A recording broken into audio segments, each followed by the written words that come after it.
join the Instagram. Okay, I have you here. Do I have to go to your thing? It'll just pop up, right? It should pop up in the top where my stories are. It will. Oh, there it is. Yeah. Okay, now I'm gonna do the live on Facebook, but I'm gonna Hello, hopefully do it everybody. correct We today. are going to be Yes. live in we are live, but we will be starting our time talking about COVID in just a few moments.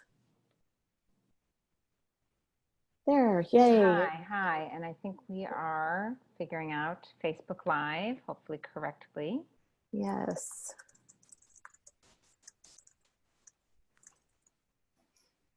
I had to sneeze. Luckily, Zoom is not, I'm not sick.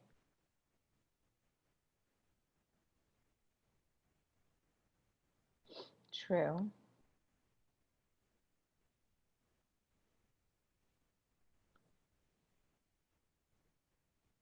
Oops, I was muted on Zoom. Hi, everybody. We will get started very shortly, right at 5:30. It's good to see you here. And Lisa, I just got the notice that, hi Erica, that we are live on, or streaming live on Facebook. So great. Hopefully that is the case. And Hillary is saying, hello, nice to see both of us. It's nice to see and there's, gosh, so great to see all of you. Okay, we are good. Can people let us know if the sound on Instagram is looking okay? Or sounding okay?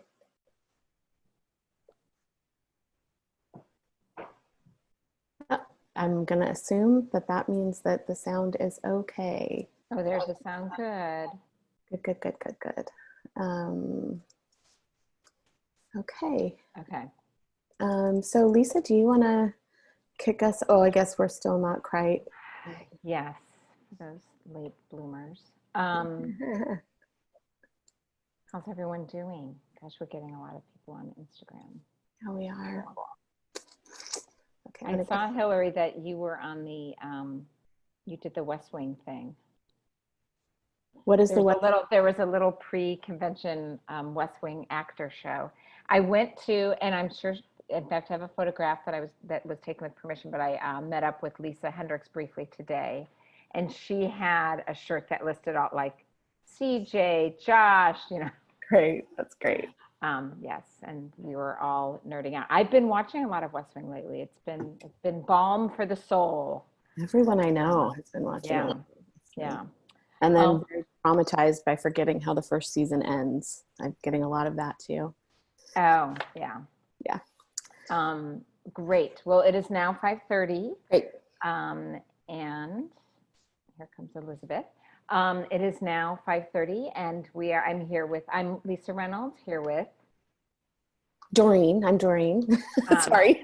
I'm a pediatrician. Doreen is a psychologist. I think most people probably know us by now, but I still like to, in case there's some newcomers. And we are here to discuss going back to school.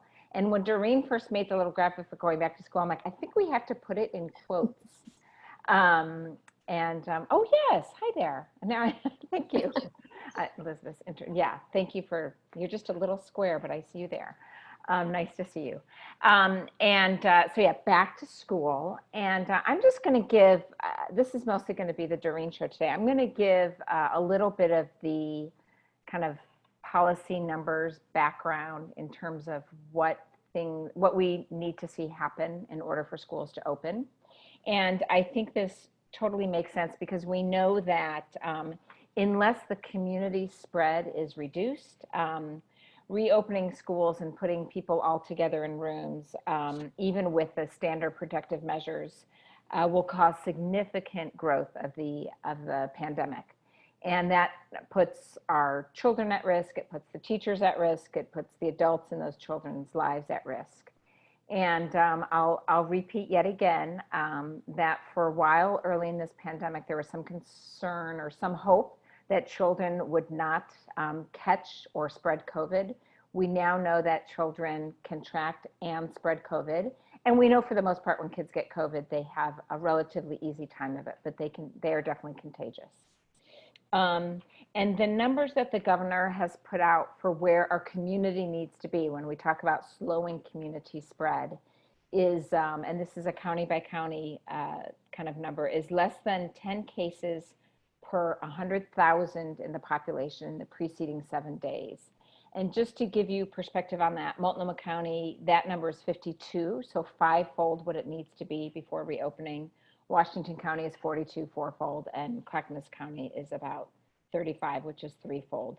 There's also some criteria around positive percentage of positive tests, and that we're a little bit closer to the goals, but you know, just our overall numbers are still a bit high. And so what we're really, you know, working on as a community, as a society, as a state, is what is everything we can do to bring those numbers down. And and that would be a whole other topic, but certainly masking, physical distancing, frequent hand washing, you know, not socializing with people without those precautions in place. But I think we are all at this point now, I think most people who have kids who are in on this call are facing a fall where it is 100% distance learning, at least until November. And I have to admit, I'm a little skeptical in November we're going to be able to open, or if we open, that we'll be able to stay open for that long. And so I would really like to turn it over now to Doreen to kind of help us think about what that can look like. I don't want to say should look like, but some things that can help ease that way. Here. Okay, thank you so much. And also, Robin, thank you for letting us know that the sound was working. That's always sort of a mystery, so thank you. Okay, so I'm a psychologist and I am talking with a lot of school districts around the country this week about how parents can think about and do a few things that might ease the transition to a completely different way of doing school. And the first thing that I want to say is I think that probably the most important thing that we can all do, whether we have school-age children or not, even if we're just kind of, you know, grown people out and about in the world, is take some real time to be intentional about grieving the losses in this time and recognizing and naming our big emotions. There are a lot of things going on, and this is really a time of great overwhelm emotionally. We're seeing calls to mental health hotlines up by 5 times what we would expect at this time of year. Also to domestic violence hotlines are up, and domestic violence, actually the increase of incidents of domestic violence and the severity is also up in the new research. And so we just want to be really aware that there is a lot going on under the surface, and unless we are actively working to name our emotions, our sadness about not having a normal fall, or the sense of loss of maybe our senior in high school or senior in college not getting to have that year, unless we name and really recognize those things just follow us around and are likely going to impulsively make big messes in our lives. So that's the first thing that I want to encourage people to do. The second thing is I want to encourage people to really be very thoughtful and realistic about their expectations about a couple of things this year. If you look at the national research on education and also from psychological research, really the experts are telling us to really reduce our expectations of academic success this year. This is likely not going to be a year where we thrive and, you know, we just have huge academic gains. This is likely to be made more manifest by the fact that people with greater financial and resource and kind of social resources are going to be kind of providing tandem opportunities for their kiddos with things like pods and learning pods, so that we'll see some kids really thriving and other kids falling even more behind than we might normally expect. So I really feel like it's up to all of us to make sure we are doing our part to lessen that opportunity gap. Across the board, however, we want to be really careful about not having too high of academic expectations, and we really, really, really want to be careful about not thinking too much about just screen time. That's on everybody's mind. And that's where, if you don't know me from other sources, my research is on the area of how technology is shaping our children's and our brains, relationships, and sense of self. So the big thing that I want to stress is that since we can't be thinking about screen time, time is kind of an arbitrary measure, what we can do is be thinking about other aspects of our technology use so that we can make sure that we are kind of helping, especially our children, gravitate toward the kinds of screen-based stimulation that won't have harmful or deleterious effects on them. So I do that by thinking about this model that I use with my hand, where I just say A, B, C, D, T. And most people ask me about the T, which is time. You know, how much time should my third grader be online? How much time should my sixth grader? All of those numbers are out the window this year. We're going to have high amounts of screen time just with school. And then because of the way we have trained ourselves, also our entertainment and recreational time is spent with screens. And so we're going to really need to watch that.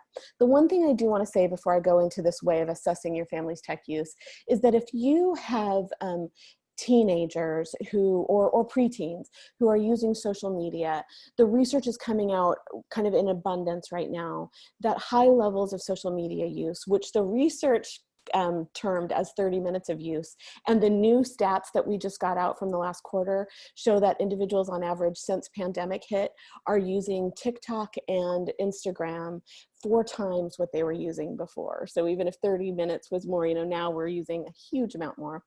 We know that for preteens and teens, even 30 minutes of social media use a day has a high incidence of not only correlation with anxiety and depression, but also causation, that social media use can cause depression and anxiety. This is also true with social media that we don't think of as social media. So gaming anymore is considered one of the more prevalent forms of social media because it's a place where gamers connect with their social networks. So we want to be aware that we need to be offering alternatives to screen-based stimulation and to social media, even if that's distanced gatherings that feel a little bit risky. Lisa and I have for a while been suggesting that mental health needs to be a part of the equation that you consider when you think about how to take risks during COVID. It may be worth taking some small risks for your teenagers, for them to have some distanced gatherings that maybe, you know, don't always stay quite as distanced if they're masked, in order to care for their mental health. But that is an important part of the equation. So aside from that, if you just think about this, so the A, B, C, D, T, this just is A. A just means what is my or my family's ability. And how I assess this is I just put the family member's name along one side of a piece of paper and then A, B, C, D, T across the top. And I just rank them on a scale of 1 to 3, 1 being like, oh, I'm doing pretty horribly in that area. 2 is, that's okay, but could use some work. And 3 is I'm doing great. So A just means what is my ability to focus, delay, and regulate. So FDR are initials that Americans can remember usually. So can I or my child focus on one thing at a time without becoming distracted? Can they complete a task? Can they delay? If they are, especially on screens, this is often hard for them. If they are doing their lesson and they see a message come in, it's very hard for them to delay responding to that message. Or for us, this may look like I'm working on something, an email or something, and I think about, oh, I need to order such and such. So we hop on over to Amazon, right, and make our order. So can I delay? That's a huge one. Focus, delay, and regulation are the 3 big things that are on the decrease for us the more we use technology. And sadly, they are also the things we need most to report high levels of life satisfaction and success. So we want to, to assess focus, delay, and regulation skills. Regulation just means, can I feel overwhelmed in my environment and still bring myself down to a sense of centered calm? The B just means balance. Do I have a balance of attachments in digital spaces and also in my embodied spaces? Now, this one's going to be harder right now because we can't be with each other in the same ways. But we do want to make sure that we are at least encouraging our young people, especially, to have some interaction with people, even if that is at a distance. This is the biggest issue that we see right now in the psychological and educational literature, because we know beyond the shadow of a doubt that the best learning takes place within robust and meaningful relationships. So where we have relationships that are limited by these screens, we want to make sure that we have ways of sometimes pushing kind of socio-emotional connection. This may be you enlisting an aunt or an uncle or a grandparent or a really cool other person in your life who checks in with your student once a week on the phone. Or, you know, I plan on inviting, my nephew's on this call, so he'll learn this now. I plan on inviting them to do an hour worth of their homework each week, where we're just literally both on our screens and maybe working on paper together, but where we're spending time kind of hanging out and being emotionally connected. So that's that balance. We want to balance. C is content and context. Context is important because if we always turn away from our embodied environment to interact with our screens, we will have profound impacts on our sense of emotional regulation. You know, if you think about it, we are sensual beings, and in classrooms, teachers work hard to attend to all the senses. We have our bodies moving at certain times. We use different tactile things to learn. And so when our screens are forcing us to kind of just use only screens, we want to make sure and contextually add in as much as we can to enliven the senses, even if that is an essential oil diffuser that gets a new smell in the room, or some textures that your kiddo can play with, or a Waldorf rocker where they can stand and with their feet on both sides and rock back and forth, or a balance board while they're learning, or a yoga ball, any of that. Content is maybe the biggest issue. Content is huge. The things that I want to really encourage you to watch for are overly fast-moving content. So even some educational platforms are just what is called gamified, which means they present information at just such split-second speed that the brain actually, this would be too much to go into now, but the brain actually misses opportunities for wiring for focused, long-term critical thinking. And this is what we're missing with kiddos, and this is what they're going to miss out on this year unless we offer opportunities for it. So some of the time, printing some of the material that's delivered online and letting your kiddo work on it on a piece of paper, or finding some kind of other way of presenting it in not such a fast way. So we want slower moving content. We want content that is not monetized, because right now, content that you have to watch ads for is created with what's called addictive design. And this is across the board. And addictive design works at the neurological level to actually create patterns of addiction to your kiddos around, again, fast-moving content, and diminishes their ability to do things like focus and regulate. So those are huge. And then the third thing about content is we want high quality content. So we want, and that is sometimes there's a deleterious effect in that sometimes it costs money and we don't have that. But as much as we can, trying to make sure that the content that we offer is high quality, slow moving, not monetized.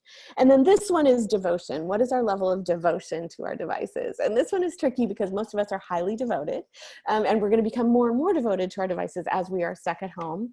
But we want to make sure that some of the time we're still being spontaneous in our bodies. You know, normally I would say, don't read 5 Yelp reviews before you go into a restaurant. Just risk food poisoning every once in a while, because, you know, you can trust yourself sometimes, right? So we want to think about that level of devotion. Can we do things apart from our screens?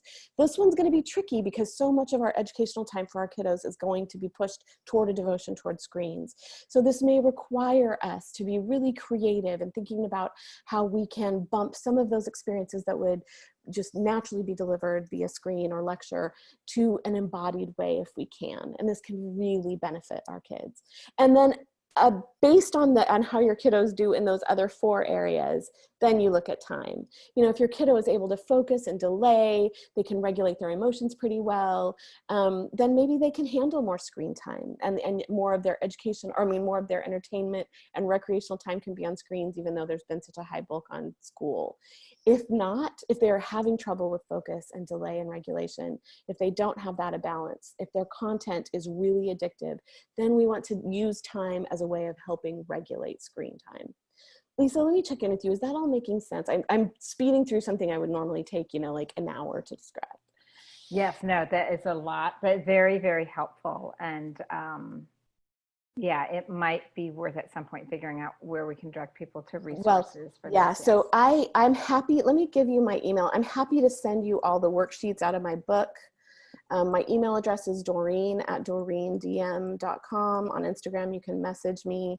I just put I do mean that book, that very book. So there's a lot of resources that I can send you. I want to encourage you, if you're going, after you've done your assessment, and remember, you can just put those initials across the top, the names here, then you get this good sense of kind of where everybody is. If you only have the energy to do one thing, just one thing prior to when school starts. And I'm encouraging everybody to choose kind of one true north goal for their distance learning time. And that means if we're letting kind of that idea that we're all going to pass IB classes and, you know, become geniuses this year intellectually, we're probably going to fail. So if we reduce the pressure on that as our main goal, I would say the main goal that if I were schooling children at home right now would be to commit to not multitasking at least some of the time. Multitasking is part of what our screens have done for us. They have allowed us the ability to do many things at once. And they've kind of told us this lie that it makes us better. And yet in all the research around our performance is always diminished when we are multitasking. Our recall is always less when we are multitasking. So some of the time, and now that we're doing everything in one space, it's easier to multitask than ever, you know, to fold laundry while we're teaching a lesson or eat while we're doing math, you know, and we want to really, really be careful about every once in a while. And I would even make it a goal for my whole home, I think, to really try as much as we can for the next 3 months to do one thing at a time. We're probably going to get less done. It's going to be very frustrating. However, you will have the potential of continuing to build the brain in ways that you will not if you are committed to multitasking.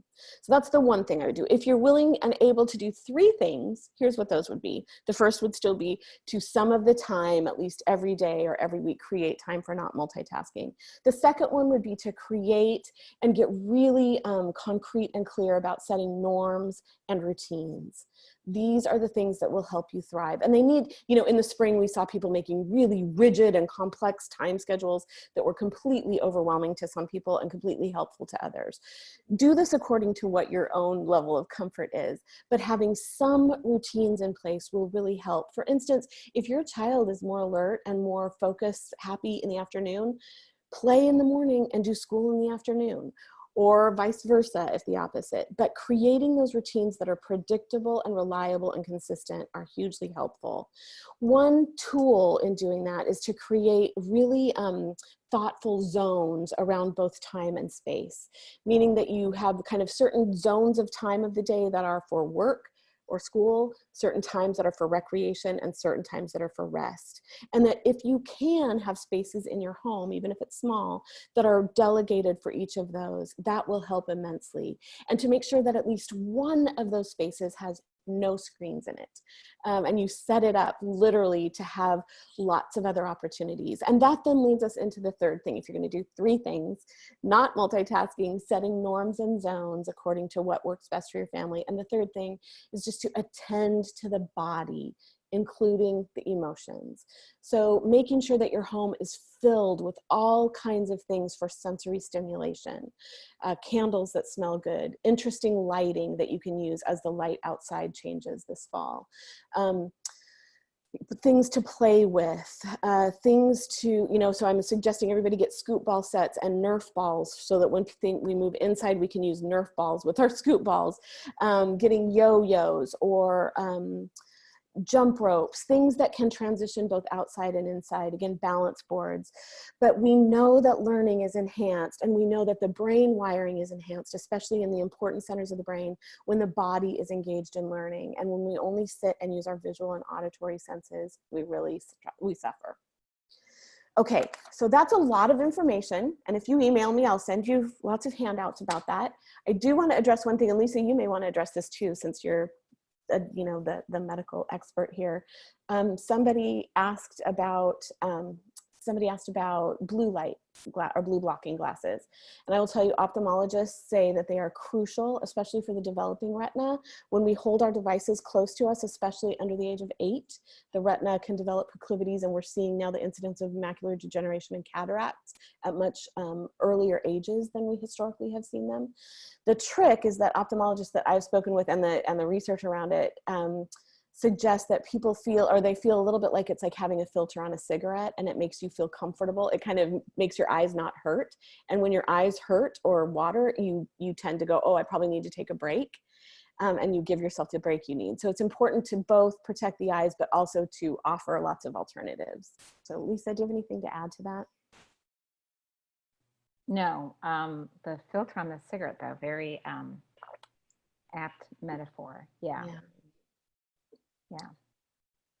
So that's what I have, and we really wanted to be, we know that there's so much going on right now, and we don't want to just fill space with not helpful time. But also if there are questions, please put them out there. I would, if you're in Portland, I would strongly suggest the clinic that is doing the most around children and eye health that I am aware of is Myoptic, and they carry an amazing line of both products for your computer and for children's vision. So I would, and tell them I sent you, and they'll send you off with goodies. Myoptic, yeah, thank you. Is it all one It is word? one word. That's what I thought. Yeah. Yeah. It's a great woman-owned business that's just fantastic. They're really great. Thank you for that. Yes. Oh, yay. Thank you, Stephanie, for vouching for them. Yay. Yeah, that's great. Yeah, I feel like I definitely want that for my young adult kids who are on the computer a lot. And my one son's a computer programmer, so we did buy him some of those blue glasses, but he's not using them very much. But I did want to ask you, Doreen, because you have been talking to a lot of school districts and parent groups. What are you hearing in terms of folks' biggest concerns? I mean, I'm thinking that's how you tailored your talk. It is. To kind of address some of the biggest concerns. But it is. So last week I fielded 600 parent concerns or parent questions, and the biggest theme is screen time, and not just how much is too much, but what is this amount of screen time doing both to learning and the brain. And that's why I'm talking about, it would be better, in my opinion, as an expert on this topic and as a psychologist, it would be better to reduce our academic expectations and have our kids have a little more time away from screens than to have the deleterious effect on the prefrontal cortex that too much screen time creates, that we know beyond the shadow of a doubt happens. And that if kiddos are really, really dysregulated, I would personally rather them take a mental health day and have that be as much of an embodied day as possible than to just keep pushing through trying to, pass some certain level intellectually, because kids have great resilience intellectually as long as we keep providing them with opportunities. However, we know that, and this is where that balance comes in, we know that embodied relational learning is the most effective form of learning. And so without that, some of that information isn't going to stick in the same way. So they may just excel based on just rote memorization, but it's not going to be encoded in the same way. So it's just so important to balance our sense of overwhelm and that comes with screen-based time, and our expectations academically.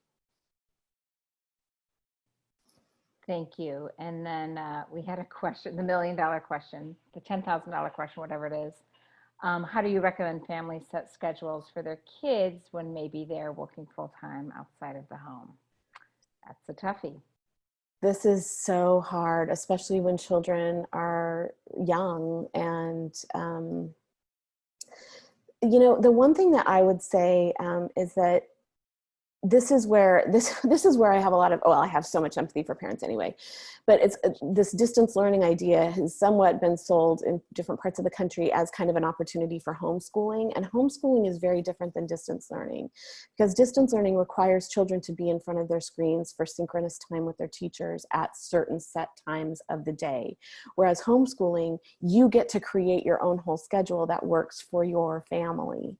And so that would be something that I would encourage you, if you are a parent who needs to work away from home and the schedule that is offered to you just is not working for your specific family, to have really honest conversations with the instructor and teacher and find out if there's a way of linking up some of the synchronous times, but then really altering as much as we can in other spaces the way that your family enacts the distance learning. Does that make sense, Lisa? Yeah, I think that's good.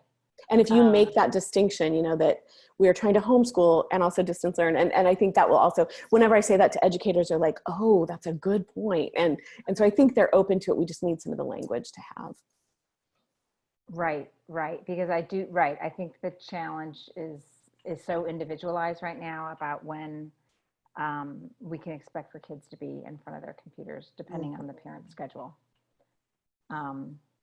great. And then Stephanie loves this use of the word embody. I've loved that since I heard Doreen first say it 4 or 5 years ago, I think.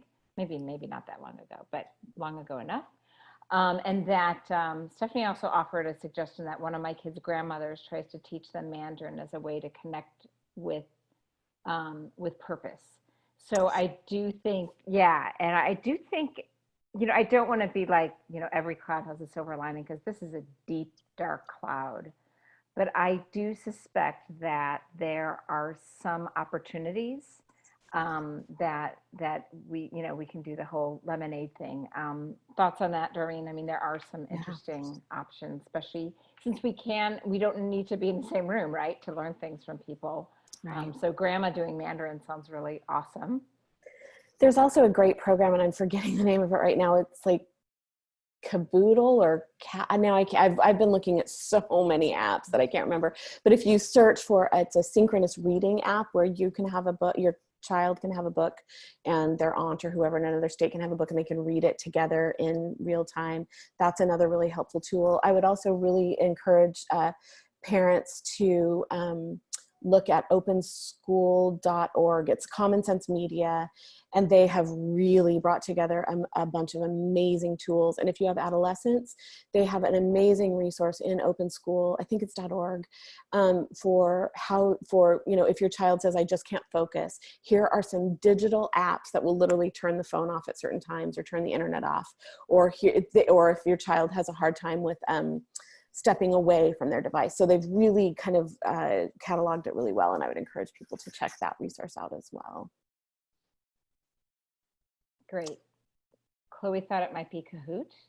Yes, thank you. That's it. Thank you so much. Yes. Yes. We are crowdsourcing this. I love it.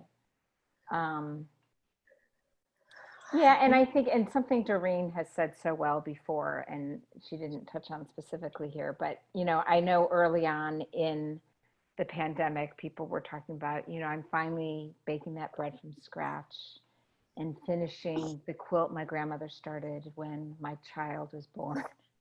And I'm seeing a lot less of that, I'm happy to say, but I do think this is a time to be easy on yourselves and to be easy on your kids, and to it's not just wanting everything to be free and easy, but to that is the danger of social media, is comparing yourself with others. But I will say that a lot of those things have fallen by the wayside. But yeah, be easy on yourselves and on your kids during this fraught time.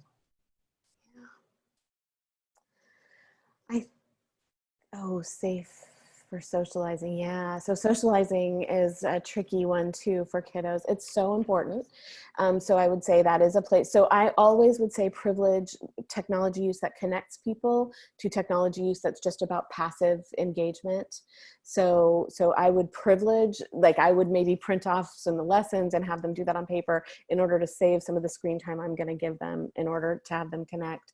I'm just strongly encouraging people to come up with as many creative ways as they can to offer some kind of embodied connection. Again, like, so for littles, I'm finding like kiddie pools that are stretched 6 feet out where they have their own things they can engage with, but they're at least in a physical space, or hula hoops the same way. It is pretty important to offer them social opportunities. And as the weather gets bad, we're going to have to do more of that in spaces like Zoom. So having some of that be a space where they aren't pressured to just be looking at each other's faces, like maybe have a shared project that everybody has in their own space that they're doing with the screen in front of them, building a model or doing an art project. Those kinds of socialization opportunities are important. And then if you do have older, grown people in your life who are willing to check in whatever ways they can and offer opportunities for eye-to-eye conversation, those kinds of things will also be really, really powerful in terms of keeping social skills going. Yeah, and I do think that, outdoors is quite a bit safer than indoors. That's why we should really utilize this time before the November rains hit. And masks do work. And I think those are two things that can allow us, can go a long way towards socializing. And outdoors 6 feet apart is pretty darn safe, even if you're not masked. So that's, I think those are things, but I think it's important. I'm certainly very concerned about when the weather turns. And yeah, I feel like we should be like pitching tents like not tents, but those, those So awnings everywhere, like it's on school grounds. And yeah. that is one thing I would like to say. I'm going to check this to see if this wide open school is, I think it is what I mean. Yes, that's it, wideopenschool.org. That's it. I want to say quickly that I would encourage, again, I know these things are so expensive, but even if you share with another family in your community, buying an outdoor heater is wise, and they're already starting to sell out, and also a shade structure that is rain resistant. Again, if you share them within a community, that can spread some of the cost out. But I think those things can be really helpful to ensuring that we still get the amount of social connection that we need. Because self-care, remembering that self-care and relational care is an important part of learning and brain development. We just know that over and over and over. And we're not made of sugar, right? So I do think, I know sometimes when I talk with families, they say, oh yeah, we're just outside a lot less when it's raining. Of course, that's true. But I also think maybe this will be the winter that we are able to, spend more time in the rain. And Elizabeth, yes, you can unmute yourself. And I need Feel to free just say my battery is dying on my phone, so I'm going to have to end our Instagram live, but you're welcome to hop on over to Lisa for Oregon on Facebook, where we're live there for the continuing part of the conversation. Okay, go ahead. Okay, go ahead. Hi, Lisa. Hi. It's funny, I haven't been in for well visits since all of this, so I haven't been able to ask you some of the questions, but since you're here.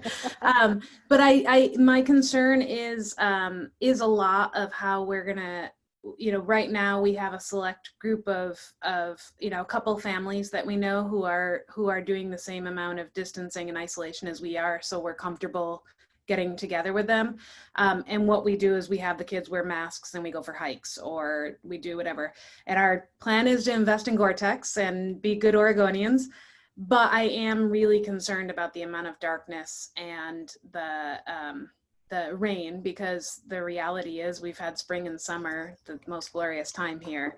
And I am wondering how I can keep both my spirits and my kids' spirits up, because we have a long haul ahead of us, it looks like. So yeah, no, I think that's a great question. And I, if there's anything you can do to transform part of your outdoor space, so maybe it's at least covered, Yep. I think is great. My old advice was to try to have a sunny weekend, drive down to LA, which is not an option anymore. But in terms of, it goes a long way. But I think trying to almost reframe what the new normal is. But yeah, no, it's going to be rough. It's also, at least just with your family unit, you can kind of lean into the coziness and, fireplaces and bowls of soup and things like that. But yeah, I am concerned about that very thing, right? Like it's, Crimea River, it's been beautiful weather here. We can be outdoors, we can swim in open water. But I do think you're right. It's going to get harder come winter. And I do want to say a few things about that. One of the things that I did a lot of research on in the book was how to handle, because we are also getting a lot of blue light from our screens, which are a little bit like mood lights. So they act like mood lights, which means that when we're using them in the evening, they deregulate our sleep or dysregulate our sleep. And also during the day, we're just used to them more. And so then when it's darker longer, that feeds that addictive kind of loop that we have. So one of the things that you can do leading into the fall is make sure that you have full spectrum light bulbs, and that most of your lighting in your home is at eye level rather than being overhead. It's really wild, and it seems silly, but overhead lighting casts shadows, and it actually can really contribute to feelings of seasonal depression. Oh, wow. And so we want a lot of light at eye level. And then we also want to be really aware of, as our lighting changes, so as it becomes darker earlier in the day, we want those lights on earlier in the morning, and we want them on earlier than what the light goes off, then as things get dark. It's that weird transition time that can really knock the depression into kind of overdrive, when things kind of just feel weird, and it's like 6 at night and you feel like it's midnight. So even putting timers on those lights to make sure that they go on before it gets dark outside can be really, really helpful, just in terms of the brain and serotonin. Great. Yeah. Great idea, for sure. Yeah. Good. Other questions or concerns or any other thoughts that you have, Doreen? I'm looking at my notes. I don't think so. I think there's tons of information on my website about the stuff that I've talked about. And then, like I said, I'm happy to hand out some things. And Lisa, Lisa and I are also kind of trying to raise awareness to local, in Portland, if you're in Portland, local Head Start programs, which are, many of their families don't have stable internet and definitely don't have devices that will help their children. And so it's going to really increase that opportunity gap. So if anybody's interested in helping to provide some technology and internet service to those families, definitely reach out to either Lisa or myself in email. Yeah, and they're asking for, actual, hardware. Mm-hmm. Like I realize, I cannot type and talk at the same time. I do have like an iPhone. I got a new iPhone a year ago, and I have my old one that's like sitting. I'll have to find it. And I'm going to be, stuff I'm not using. I have so if you guys have anything like that sitting around, it could be really beneficial for these families in the Head Start program, which is it's a preschool program for low-income families. So. I will address the fidget question. Robin, did you have something you wanted to ask, or were you saying you're interested? No, I wanted to ask, this question's for you, Doreen. If you have any tips for helping with the overwhelm that comes from the not knowing.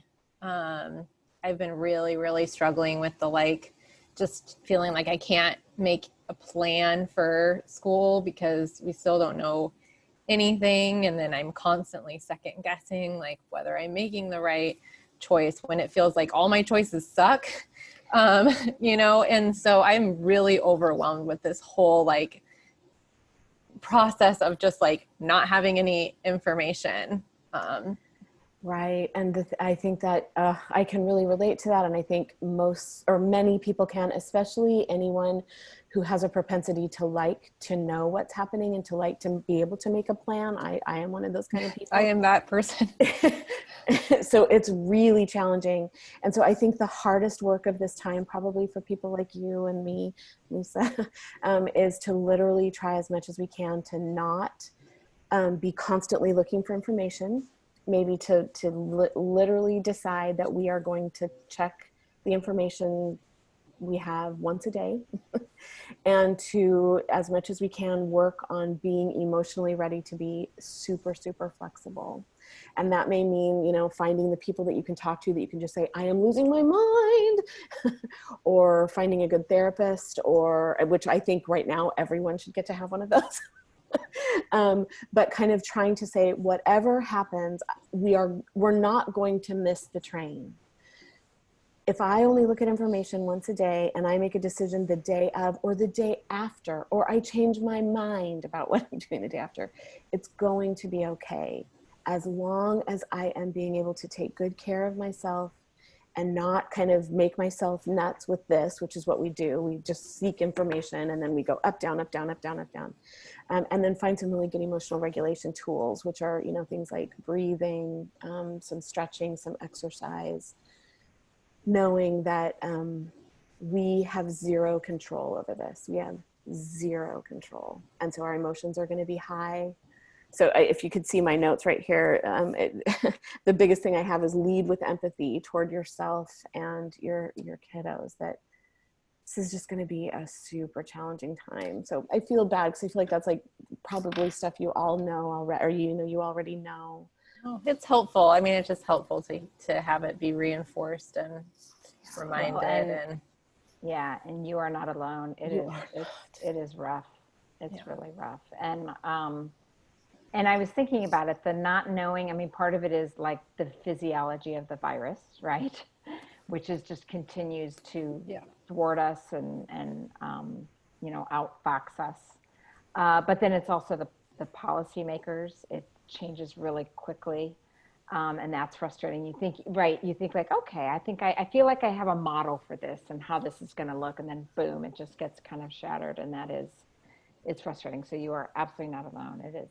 It's rough. So yeah, whatever we can do to try to ground ourselves, but you know, it's, I'm going to also put in the chat, so I have a blog on Psychology Today, and I've been trying to post blogs about just how to do the emotional regulation piece, and tried to make it kind of, you know, like, here are 3 things you can do, which is really impossible with this kind of situation, but here are 3 things you can do to moderate your feelings or to work through. I really think kind of, I'm guessing for you, for me, it's been grieving. It's like, this is all a process of grief, and it's all a process of giving up any sense of control I've had. And so, you know, so I put a link in the text or chat to some of those articles, and, you know, maybe this can be helpful. Also reach out, like, if I'm happy to even do kind of one of these where we literally do a touch base and we just kind of check in with each other and do some emotional regulation work together. Happy to do that. yeah. And, you know, I think those of us who like to be in control, sometimes it's hard for us to admit that we're struggling, and or sometimes we don't want to feel like we're a burden on people, you know. And Doreen and I certainly would be the first people to say, it's, I think, for me, it's easier said than done, that it is important to reach out when you're struggling. And, you know, what I always say to my adolescent patients is, like, if your best friend were having a really tough day or was going through something really rough at home, wouldn't you want them to reach out to you? And they're always like, yes, yes. I'm like, you need to do the same for them. So it does, it's, yeah. So I know this is Doreen's field, but I encourage you guys to reach out. It does help to empathize and sympathize with others also. Thank you both. Another thing, the best tool for emotional regulation that we know of research-wise is breathing techniques. And so if you know, as you're trying to keep yourself to checking the news or the information only once a day, and as you're trying to grieve, if you can learn some really good breathing techniques, and if you want those, I'm happy to send them. I also have a link on my website that's COVID resources that has just some of the most basic, but the beautiful thing about breathing, when you can de-stress enough to actually do it, is that it changes your physiology. So it's affecting both kind of your sense of emotional well-being, and it's lowering your heart rate. It's increasing your body temperature. You know, it's doing the things that will calm you there. Fidgets, I think fidgets during online learning are hugely helpful because they engage the body. The tricky thing is you don't want fidgets that engage the mind. So you want something like, not even those fidget spinners that are like this, you know, the kids are holding, blah, blah, blah, blah. You want something like a carpet square that's like several different carpet squares that have really different textures that they can have their feet on and be feeling, or a rubber band around the front legs of the chair where they can kind of kick against it or hook their foot on it. Or fidgets like literally a piece of string that they can tie into knots. So whatever, you know, fidgets are great, but you don't want them to be distracting, because that then again pushes the brain out of focus into distraction. Doreen, can you remind me what, or can you type in your actual website address? Sure. There we go. Great. So I think that's it. I think that might be it for us tonight. You guys have our email addresses. We're here. We do these about once a month, so we'll probably be back. The Doreen and Lisa show. We do have a couple things coming up, or I guess we have one thing coming up on Tuesday, September 15th. Doreen and I, same time, 5:30. Doreen and I will be meeting with Mary O'Hara. Is it O'Hara or O'Hara? Who's the author of a book called The Shame Game, which is, what is the tagline? Undoing the toxic poverty narrative. Yeah, Doreen, do you want to say a few things about that? Yeah, it's just, I think she's just doing a really great job of highlighting how there is such a great divide, and how the shame around poverty is impacting that opportunity gap. And so she's an award-winning journalist with the BBC, and love to see you all there. Yeah, and as I've been reading the book, along with Nick Kristof's book, it really struck me. It's like one of those things like, duh, you know, we do really kind of blame people for being poor. I think we could argue the same thing for people of color, and I think that we need to really rethink how we think and treat people this way. And it talked about, you know, austerity measures implemented in Britain, and how it just was really about blaming people for being poor, and sending fewer resources their way. So it's pretty eye-opening in a way that we need to think about our state and our country at a time when resources are diminishing a little bit due to the pandemic and the economic fallout. Somebody asked about how to find out about this when they heard about this talk through their PTA. Following us on Instagram is probably the best way.